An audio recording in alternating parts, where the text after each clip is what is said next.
Time to wake up. We're entering a period of fantastic change, which is getting faster all the time. And we have two challenges here. Two challenges, one after the other. The first is to open our minds, start taking responsibility back, and remove this edifice of control and suppression of information, which will allow the full flow of knowledge of who we are to flood into the public arena. Once people start to realize who they really are and the nature of life, then we can go into stage two, which is the incredible consciousness shift that is going to happen and is happening for many people already, but can happen for everybody if we open up to the knowledge of what's going on. And to do that, the edifice of suppression has to go. And what I see so often in the kind of what we call the New Age movement is they're focusing on the second bit and they're in denial about the first. And the second is not going to happen for many people unless we remove the edifice of suppression, because most people are going to think, what the heck's going on? And they're going to go through this great change in a complete fog of what's happening. Fear, oh my goodness me, what's happening? Two things to do here. One is to start focusing on how the world's controlled, identifying it, removing it. Secondly, then we can concentrate unhindered on the transformation spiritually that is unfolding to the year 2012 and beyond. We have a situation where the idea has been to turn us into left brain prisoners. Even conventional science accepts that the left brain is where we get intellect, logic, physical worldview. Can I touch it, taste it, smell it? Okay, it must exist. In the right brain, you have the bigger picture, the connection with the cosmos. That's where the artist, the inspiration, the creativity comes from. The institutions of education, of science, and all these different areas of information, the media too, they're pumping information of a left brain variety and suppressing this. What we call education works like this. Information is pumped into the left brain, most of it completely rubbish. And what students are asked to do is to hold that information there, and then when they get an exam paper in front of them, to regurgitate that onto the paper. If they remember it and put it there well enough and repeat what they've been told, they pass the exam and progress. If they take that information in the left brain, transfer it to the right and start filtering it and questioning it and saying, well, does it make sense? What do I think about this? And then tell the exam paper, oh, actually, it's a piece of shit, this stuff. Then they don't pass the exam and they don't progress. The education system is completely built to create left brain prisoners who are basically sponges of the official version of life. We can just balance those two sides of the brain, the intellect and the spirit, the mind and the heart, then suddenly we're transformed in terms of our perception of ourselves. What you're looking at there is I call it lower vibrational emotional range. It's the range of frequency that resonates the energy within us to fear, to guilt, to resentment, to lack of self-esteem.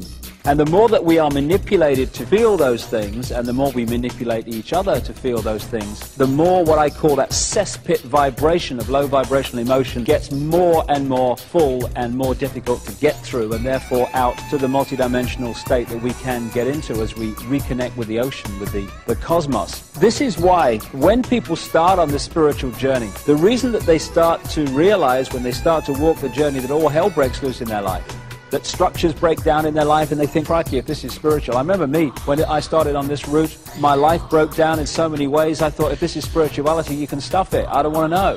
Why does it happen to people? Because when you put out your intent, this is what I want to achieve, that intent energy will always draw towards us what we need to achieve that intent. So if we're going to reconnect with the cosmos, then that intent will draw to us the experiences necessary to achieve that. What we need to do to achieve that connection is to clear out that cesspit level of low vibrational emotion. And so we draw into our lives people, experiences, what have you, that make sure that we can no longer do that this has to come out and be processed, and we have to clean out all this emotional debris that's disconnecting us from who we really are. If we're prepared to walk this journey, take a step back and realize that it's actually an experience that is going to set us free rather than a really negative, bad thing that is something to do with the fact that we're not good people.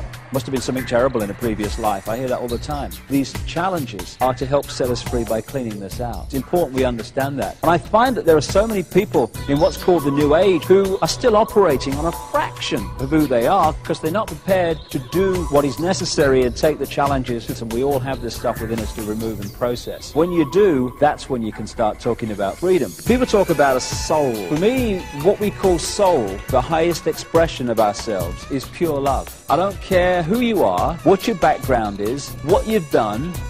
I don't care if you're Henry Kissinger or George Bush or David Rockefeller or the Queen of England or any of these guys that have been manipulating the world and still are. At that level of yourself, you're pure love. Everyone is. But we can become disconnected from that level and manifest in that disconnection anything but pure love. But that's what we all are, all of us. And when we get disconnected, that's when the problems start, and the imbalances start, and the imbalanced behavior starts.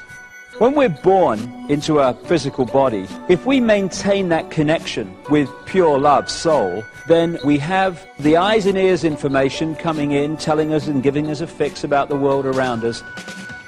And we have the connection with soul, the intuition, which is guiding us from another perspective. We have both.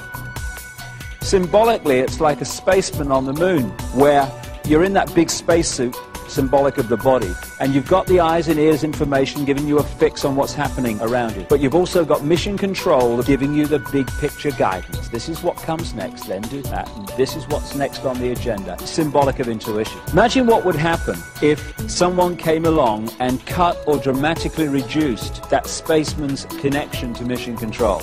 Suddenly, this is the only information and the vague memory of what should have been happening at this time. And that spaceman's behavior would dramatically change within seconds and minutes compared with what it would have been had mission control stayed in big picture contact. And that symbolically is what happens to us when we come into this world. When we're born, the conditioning starts. The programming starts to disconnect us from mission control, soul. So the eggshells start. We start to be conditioned to see ourselves as either just a physical body or subjected to some god and what have you. The programming gets started from the moment we become conscious. And if we can just break that eggshell and we can express the true nature of who we are and not live someone else's version of what we should be, when the eggshell cracks, we reconnect with mission control. And at that point, we taste freedom. That is the challenge now that we all have and the opportunity we all have. Chinese have a word that means both danger and opportunity. We're at the point now of that choice. Because that's what life is. It's a choice and learning from the consequences of the choice and making different choices and learning from the consequences of them. That's what evolution is. And we're at a point now where we can make incredible leaps as this 26,000-year cycle comes to an end. It's going to be one heck of a challenge. But no matter how challenging it gets, one thing remains constant. We live forever. We are everything, and everything is us. Whatever we're experiencing in this moment, it's just an experience. We live forever. We are genius. We've forgotten we're genius. And that's why a few people run the world. We can think hate, we can think love. We can create a world dominated by hate and fear, or we can create a world dominated by love, compassion. And we all have the opportunity to do that. When we heal ourselves, we heal the world. When we change ourselves, we change the world. When we love ourselves, we love the world. And when we love the world, it manifests in a very different form to the one I've been talking about over these thousands of years of manipulation. Freedom is upon us. Time to grasp it.